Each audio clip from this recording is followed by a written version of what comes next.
My mom told me this story not too long ago, and honestly, it still gives me chills just thinking about it. The events themselves happened about 10 years back. It's a story about my cousin. We'll call her Sarah. Sarah was only 17, maybe 18 years old, when she was in a really bad car crash. She fought for a couple of weeks in the hospital, but tragically, she passed away. It was a devastating time for our whole family.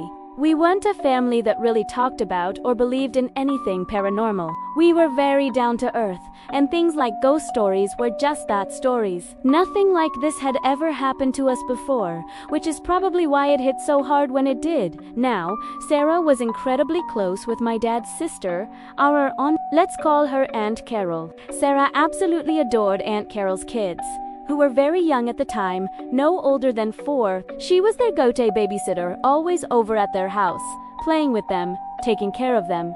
She was practically a fixture in their home. At the time of Sarah's accident, Aunt Carol's house was undergoing a pretty major renovation. The construction had started just before Sarah passed, and it continued for a while afterward as the family tried to piece their lives back together and find some sense of normalcy. A few weeks after Sarah died, things started to get strange. One day, while Aunt Carol was at work, she got a phone call from the head construction worker at her house. He sounded a bit annoyed, a little confused. He started complaining to her about a teenage girl who kept showing up at the construction site. He said she wasn't doing any harm, but she was just there. She would just walk around the property, look at the house, and then leave. He mentioned it had been happening for a couple of weeks, a few times a week, and it was starting to make the crew feel a little uneasy. They didn't know who she was or what she wanted. Aunt Carol was puzzled. She didn't know any teenagers in the immediate neighborhood who would just wander onto a construction site. So, she asked the worker for a description of the girl. She figured if she could get some details, she might be able to identify her. Maybe talk to her parents. The construction worker began to describe her. He said she had long, brown hair. She was always wearing a red baseball cap, pulled down low, and she wore the same outfit every time they saw her.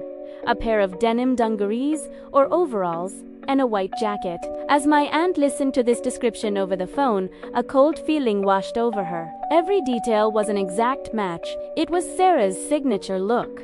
The long brown hair, the red cap she was never without, the denim dungarees she loved, and her favorite white jacket. It was her. There was absolutely no doubt in my aunt's mind, but how could that be possible? Sarah was gone. My aunt tried to keep her composure on the phone, thanked the worker for letting her know, and told him she would look into it. I can only imagine the thoughts racing through her mind. Was this some kind of cruel prank? Was it just a wild coincidence? When Aunt Carol got home from work that evening, the construction crew was still there, packing up for the day. She walked over to them, her heart pounding. She pulled out her wallet, and from it, she took a small, folded picture of Sarah. It was a recent photo, one where she was smiling, wearing that same red cap. With a shaky hand, she showed the picture to the head worker and the rest of the crew who had seen the girl. She asked them, "Is this the girl you've been seeing?" The men all looked at the photo, and then they looked back at my aunt. There was a moment of stunned silence. One by one, they all started nodding. One of them said, "Yeah, that's her. That's the girl." They all agreed, without a single hesitation, that the smiling girl in the photograph was the same one they had seen walking around the site for the past couple of weeks.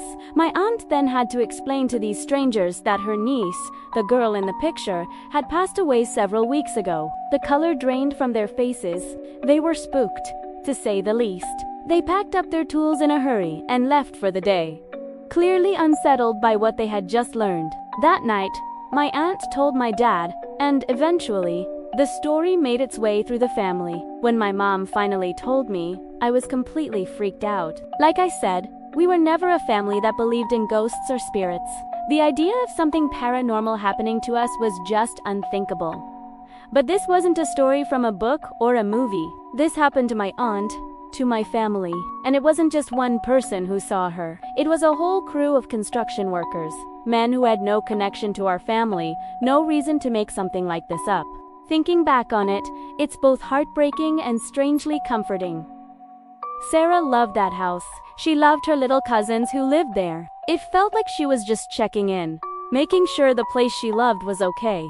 Maybe trying to say one last goodbye in the only way she knew how. Maybe she was drawn back to a place filled with so many happy memories.